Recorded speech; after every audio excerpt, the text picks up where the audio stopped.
지난 9월에 노르웨이 총리인 에르나 솔베그가 선언을 했습니다. 이 CCS 사업을 본격 추진하는 롱십 프로젝트라는 이름을 이제 발표를 했는데요. 안녕하세요. 오늘은 노르웨이 최대 석유회사죠. 에퀴노르가 마이크로소프트와 같이 이산화탄소 제거를 위해서 협업하기로 했다라는 소식을 가지고 왔어요. 세계 최대 소프트웨어 회사인 마이크로소프트가 왜 석유 기업인 에퀴노르하고 협업을 하는 걸까요? 그 배경을 알려면 그 전통적인 지금 석유 회사들이 겪고 있는 변신을 위한 몸부림 이런 거를 좀 알아야 될 것 같아요. 기후변화, 온실가스 배출권 이런 부분들이 이제 이슈가 되면서 석유 회사들이 두 가지 방향으로 움직이고 있는데요. 하나는 오스테드 같은 회사처럼 풍력이나 이런 재생에너지 쪽을 투자를 확대하는 쪽이고요. 또 하나는 이산화탄소 포집 및 저장, 일명 CCS라고 하는데 이런 쪽의 기술을 확대하고 있는데 바로 에퀴노르가 이런 사례예요. 에퀴노르가 추진하고 있는 그 사업이 CCS라고 불리는 사업인데요. 이산화탄소 포집 및 저장 기술이라고 부르는 거예요. 산업시설이나 이런 발전소 같은 데서 이산화탄소가 엄청 많이 나오면 이 이산화탄소를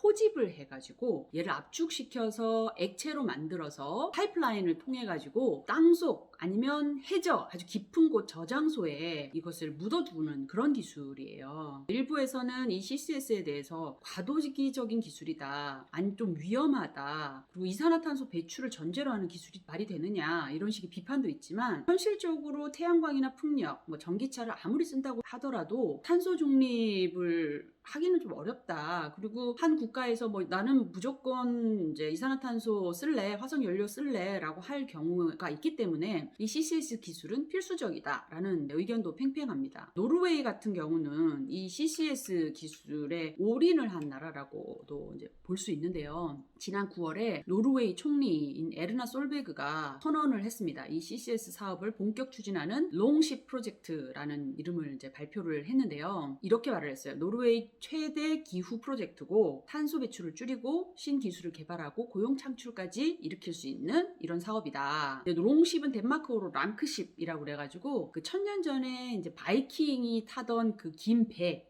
선박 이런 걸 가리킨대요. 그 일환으로 나온 게 바로 이 노던 라이트 프로젝트. 이번에 에퀴노르가 하는 프로젝트 이름이에요. 노던 라이트 프로젝트인데요. 시멘트 공장에 탄소를 포집해가지고 이거를 북해까지 옮겨서 파이프라인을 통해가지고 그 깊이 1, 2km 이제 지하 해저에 보관할 계획이고요. 총 비용이 18억 달러, 우리 돈으로 2조 400억 정도, 2조가 넘는 투자 규모인데요. 2024년 완공이 된다고 하고 이게 완공이 되면 매년 150만 톤의 이산화탄소를 보관을 할 수 있다라고 얘기를 하고 있어요. 이 프로젝트에는 로얄 더치쉘, 토탈 같은 다른 석유 회사들도 이제 파트너십을 맺었고요. 그리고 1단계 투자에 7억 5천만 달러, 8천억 정도의 80%를 노르웨이 정부가 투자를 한다고 합니다. 이번에 이제 마이크로소프트가 여기에 같이 합류를 한 건데요. 마이크로소프트는 10억 달러, 우리 돈으로 1조 1,300억 원을 투자를 하면서 기술 파트너로 참여를 한다고 합니다. 마이크로소프트는 왜 참여하느냐? 마이크로소프트가 올 초에 탄소 네거티브, 카본 네거티브 선언을 했잖아요. 마이크로소프트가 1975년에 만들어졌는데 75년부터 지금까지 배출했던 이산화탄소를 모두 제거하고 그것보다 더 제거하겠다라고 선언을 했거든요. 그래서 탄소 네거티브 전략이에요. 브래드 스미스라고 마이크로소프트의 최고 법무 책임자가 이렇게 말했어요. 탄소 네거티브 전략을 위해서 이런 노던 라이트 프로젝트 같은 것은 매우 중요한 프로젝트다라고 하면서 마이크로소프트도 이 기술 파트너로 참여를 한 거죠. 국제에너지기구에 따르면 이 CCS 플랜트 수요가 2020년에 100개인데 2050년에는 3,400개 정도로 대폭 확대될 거라고 예측을 하고 있다고 그러네요. 이산화탄소 가격은 계속 높아질 거고 규제도 많아질 것이기 때문에 초기 투자는 많지만 장기적으로는 이게 미치는 장사는 아니다라고 생각을 해서 과감하게 투자를 하는 게 아닐까라는 생각이 들어요. 아까 제가 에퀴노르와 달리 오스테드 같은 경우는 풍력을 이용한 재생에너지 확대 쪽으로 갔다고 했잖아요. 이 오스테드가 바로 가장 대표적인 성공 사례예요. 오스테드는 원래는 덴마크의 국영 석유 기업이었어요. 동에너지라는 곳이었는데요. 2006년에 회사 이름을 오스테드로 바꾸고 2008년에 그로부터 2년이죠. 재생에너지 전환 목표를 설정했습니다. 그래서 한 10년 넘게 풍력에 대규모로 투자를 했고 2017년에는 아예 석유와 가스 사업 철회를 결정을 했어요. 이 회사 주가가 2016년만 해도 270크로네. 네, 우리 돈 한 3만원, 4만원 이렇게 환율에 따라 다르겠지만 안팎이었는데 최근에는 풍력이 완전 붐이 되면서 거의 4배가 넘게 오른 985크로네, 13만원 돈으로 주가가 엄청 오르고요. 국제 에너지 기구에 따르면 앞으로 해상 풍력이 그냥 거의 매년 두 자릿수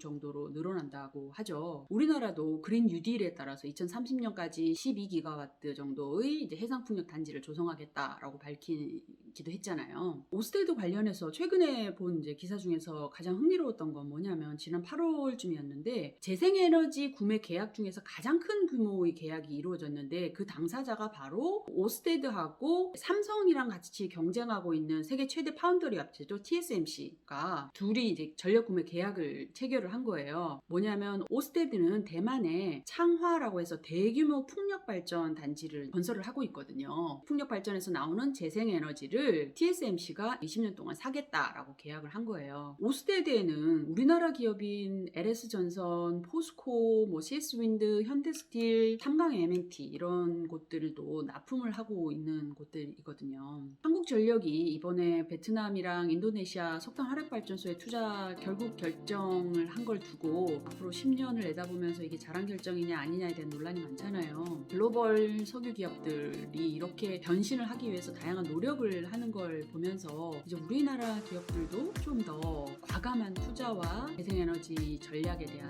고민 이런 부분들에 대한 것도 필요하지 않을까 하는 생각을 했습니다. 오늘 여기까지 하겠습니다. 감사합니다.